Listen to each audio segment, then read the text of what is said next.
ನೀನು ಒಂದೇ ಪ್ರಶ್ನೆಯಲ್ಲಿ ಕೇಳಿದ್ಯಲ್ಲ, ನಾನು ಒಂದೇ ಉತ್ತರ ಕೊಡ್ತೇನೆ ಪ್ರಶ್ನೆಗೆ ಸರಿಯಾಗಿ. ಏನದು? ಅವನನ್ನ ಕೊಲ್ಲುವುದು ಸೂಕ್ತವೇ? ಯಾಕಾಗಿ? ಕೊಲ್ಲುವುದೇ ಸೂಕ್ತ. ಹೌದಾ?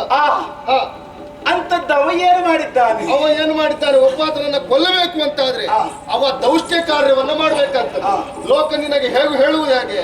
ದುಷ್ಟ ಶಿಕ್ಷಕ ಶಿಷ್ಟ ರಕ್ಷಕ ಎನ್ನುವ ಹಾಗೆ ದುಷ್ಟ ಕಾರ್ಯ ಏನು ಮಾಡಿದ್ದಾನಂತ ಬೇಕಲ್ಲ. ಈಗಲಾದ್ರೂ ನೀನು ಕೇಳಿದ್ಯಲ್ಲ, ಹೇಳ್ತೇನೆ, ಮಾಡ್ಬೇಕಲ್ಲ. ಕಪಟತಿ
ಸೂಕ್ತವೇ? ಹಾ. ಇದು ಸರಿಯೇ? ಇದು ಸರಿ ಎಂದು ಆಡಿದರೆ ಹಾ. ಏನು ಮಾಡಿದ್ದಾನೆ? ಅಯ್ಯ ಧರ್ಮಜ, ಹಾ. ನೀನು ಧರ್ಮರಂದನ ಧರ್ಮ ಮೂರ್ತಿಯಾದ ಹಾ. ಯಮನ ಅನುಗ್ರಹದಿಂದಲೇ ಇಳೆಯ ಬೆಳಕನ್ನ ಕಂಡವ. ಹಾ. ನಿನ್ನಲ್ಲಿ ಈ ಧರ್ಮ ಸೂಕ್ಷ್ಮಗಳು ಮೊಳಕೆಯನ್ನು ಹೊಡೆದ್ರೆ, ಹಾ.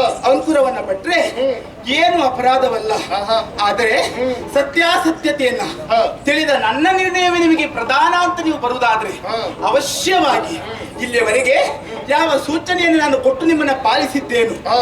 ಆ ಸೂಚನೆಯನ್ನ ಇನ್ನೂ ಕೊಡುತ್ತೇನೆ. ಹಾ. ನಿರಂತರ ನಿಮ್ಮನ್ನ ರಕ್ಷಿಸುತ್ತೇನೆ. ಸರಿ. ಅವ ಏನು ಮಾಡಿದ್ದಾನೆ? ಕೆಟ್ಟ ಕಾರ್ಯ ಏನು ಮಾಡಿದ್ದಾನೆ? ಧರ್ಮಜ, ಅವ ಏನು ಮಾಡಿದ್ದಾನೆ ಅನ್ನೋದಕ್ಕಿಂತಲೂ ಹಾ. ನಿಮಗೆ ಏನು ಮಾಡದೆ ಉಳಿದಿದ್ದಾನೆ. ಹಾ. ನಾನು ಹೀಗೆ ಹೇಳಿದಾಗ ಹಾ. ತಲೆ ಹೋಗ್ತಾ ಇರುವುದು ಇವನದ್ದು ಮಾತ್ರ. ಯಾರವ್ರು ಹೇಳಿದ್ರು ಮಾತ್ರ ಹಾ. ಇದಕ್ಕೆ ಉತ್ತರ ಕೊಡೋದು ಕಷ್ಟ ಆಗಿತ್ತು. ಅಲ್ವಾ? ಏನ್ ಮಾಡ್ಲಿಲ್ಲ ಅವ್ನು. ಹಾ.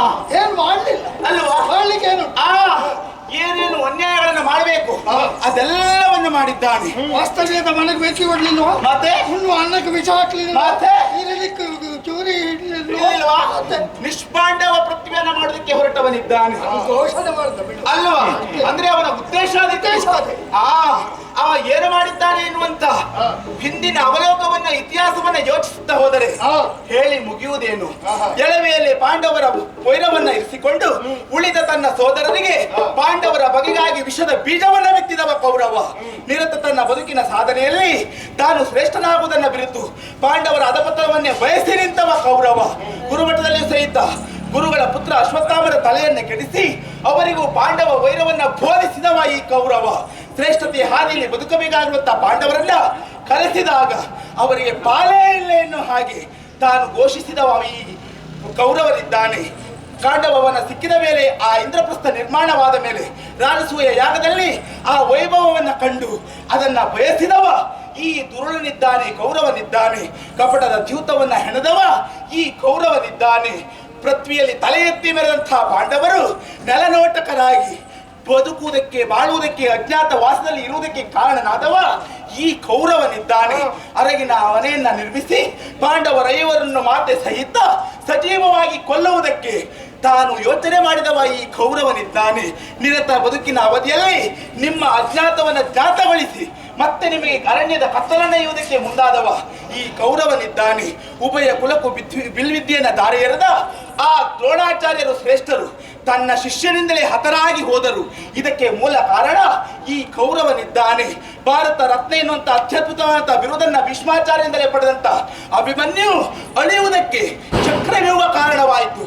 ಆ ಚಕ್ರವ್ಯೂಹಕ್ಕೆ ಪ್ರೇರೇಪಕನಾದದ್ದು ಈ ಕೌರವನಿದ್ದಾನೆ. ಚಂದ್ರವಂಶದ ಉನ್ನತಿಯನ್ನ ಬೆಳಗಿದ, ಅಲ್ಲ ಚಂದ್ರವಂಶಕ್ಕೆ ದೀಪದೋಪಾದಿಯಲ್ಲಿ ಬೆಳಗಿದ ಆ ಭೀಷ್ಮಾಚಾರ್ಯರು ಸಹಿತ ಸರಳ ಮಂಚವನ್ನ ಸೇರುವುದಕ್ಕೆ ಅರ್ಜುನ ಬಾಣಗಳು ಕಾರಣವಾದರೂ ಆ ಬಾಣದ ಶಕ್ತಿ, ಬಾಣದ ಕುತಂತ್ರಿ ಈ ಕೌರವನಿದ್ದಾನೆ. ನಿರತ ತನ್ನ ಬದುಕಿನ ಏಳಿಗೆಗಾಗಿ ಪಾಂಡವರನ್ನು ಮೆಟ್ಟುವಲ್ಲಿ ಹರಸಾಹಸ ಮಾಡಿದವ ಈ ಕೌರವನಿದ್ದಾನೆ. ಕರ್ಣ ನಿಮ್ಮೆಲ್ಲರಿಗೂ ಅಣ್ಣನಾದರೂ ಸಹಿತ ಅದು ಗೊತ್ತಾಗುವ ಮೊದಲೇ ಪಾರ್ಥನಿಂದ ಅವನ ವಧೆ ಆಗುವಲ್ಲಿ ಕಾರಣನಾದವ ಈ ಕೌರವನಿದ್ದಾನೆ. ಶ್ರೇಷ್ಠತೆಯನ್ನ ಮೆರೆದು ಬದುಕಿನಲ್ಲಿ ಅತ್ಯದ್ಭುತವಾಗಿ ಕಾಣಿಸಿಕೊಂಡ ಕುಂತಿದೇವಿ ಸಹಿತ ತನ್ನ ಮಕ್ಕಳ ವಿಯೋಗದಿಂದ ವಿದುರನ ಮನೆಯಲ್ಲಿ ಉಳಿಯುವುದಕ್ಕೆ ಕಾರಣವಾದದ್ದು ಈ ಕೌರವನ ದೌಷ್ಟ್ಯತನ ಇದೆ. ಇನ್ನೇ ಯಾಕೋ ನಿನಗೆ ಕಡಿಮೆ? ನನ್ನ ತಂಗಿ ಸುಭದ್ರೆ ಈತ ವನವಾಸದಲ್ಲಿ ಇದ್ದಾಗ ನಿತ್ಯವೂ ಪತಿಯ ವಿರಹದಿಂದ ಬಳಲುವುದಕ್ಕೆ ಕಾರಣವಾದದ್ದು ಈ ದುರುಳ ಕೌರವನಿದ್ದಾನೆ. ಬದುಕಿನಲ್ಲಿ ನಿರತ ನಿಮ್ಮನ್ನ ಅಳಿಸಿದ ಕೌರವ, ನಿಮ್ಮನ್ನ ನೋಯಿಸಿದವ ಕೌರವ. ಹೆಚ್ಚೇನು ನಿಮ್ಮ ಬದುಕಿನ ಅವನತಿಗೆ ಹೆಜ್ಜೆ ನಿತ್ತವನೇ ಕೌರವ, ಕೌರವ, ಕೌರವ.